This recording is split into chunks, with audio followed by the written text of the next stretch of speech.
Even if lost, but we'll get back greater, jilid 2. Jangan takut rugi karena Tuhan. Bacaan firman Tuhan 1 Raja-Raja 19 ayat 21 mengatakan, lalu berbaiklah ia daripada Elia.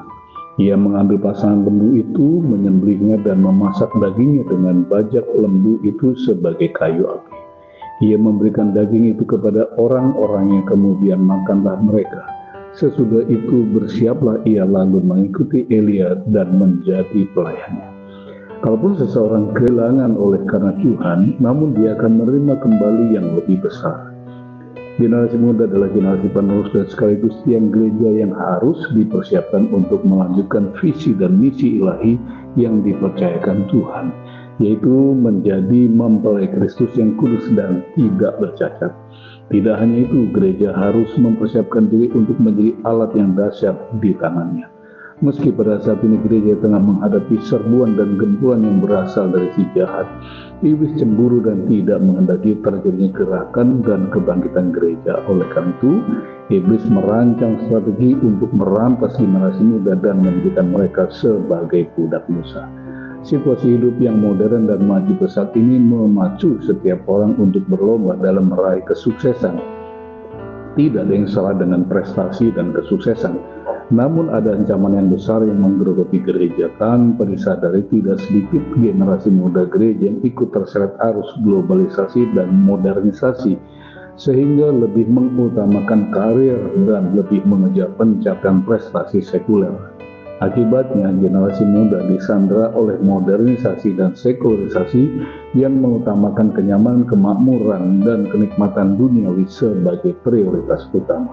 Mari kita belajar dari Elisa yang meski sekilas tampak konyol dan tanpa perhitungan dengan berani menghancurkan karir dan masa depannya, sebab pada zamannya lembu dan bajak adalah sumber utama mata pencarian dan jaminan masa depan. Namun Elisa berani mempersembahkannya bagi Tuhan demi mengabdikan dirinya bagi kemuliaannya. Setelah lembu disembelih dan bajak dijadikan kayu bakar, sekilas Elisa telah kehilangan segalanya, bahkan masa depannya. Ibarat kata, usai menyeberang lewat jembatan, sesampai di seberang jembatan, pengantar itu dihancurkannya. Sudah pasti dia tidak bisa kembali pulang. Matius 19:29 mengatakan, dan setiap orang yang karena nyawaku meninggalkan rumahnya, saudaranya laki-laki, saudaranya perempuan, bapaknya atau ibunya, anaknya atau ladangnya, akan menerima kembali 100 kali lipat dan akan memperoleh hidup yang kekal. Tuhan tidak pernah lalai memperhitungkan apapun yang dikorbankan baginya, dia pasti akan menggantinya berlipat kali ganda. Dengan kehilangan materi jaminan masa depan, Elisa menerima urapan Roh Kudus yang memampukannya melakukan berbagai perkara besar dan dahsyat yang jauh melebihi gurunya Elia. Bangkitlah gereja Tuhan dan tinggalkanlah apapun yang memberimu rasanya aman dan nyaman palsu.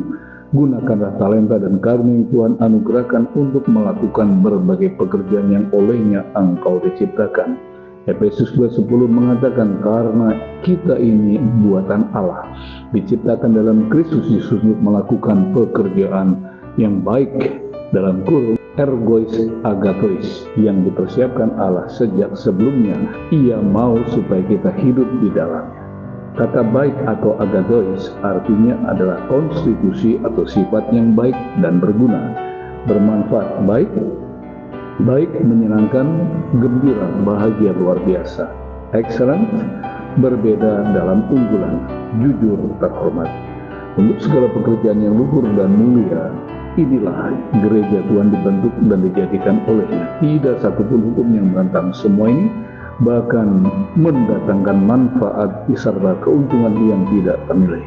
Seseorang dengan kualifikasi agathos pada dirinya niscaya akan diterima oleh siapapun, bahkan dia layak menjadi seorang yang terhormat oleh karena sikap dan perilakunya yang luhur dan mulia. Saya tutup dengan 3 power statement. Yang pertama, jangan pernah takut kehilangan atau rugi karena pekerjaan Tuhan yang Tuhan percayakan. Justru apapun yang terhilang dari kita, semua ini merupakan benih unggul yang akan menghasilkan buah berlipat ganda. Menjadi berkat bagi sesama tidak harus lewat materi, tetapi melalui hati yang mengasihi Tuhan dan sesama. Hidupilah panggilan ilahi yang telah ditetapkannya dengan mentaati firman-Nya, maka Roh Kudus akan berkarya lewat tutur kata dan tindakan kita.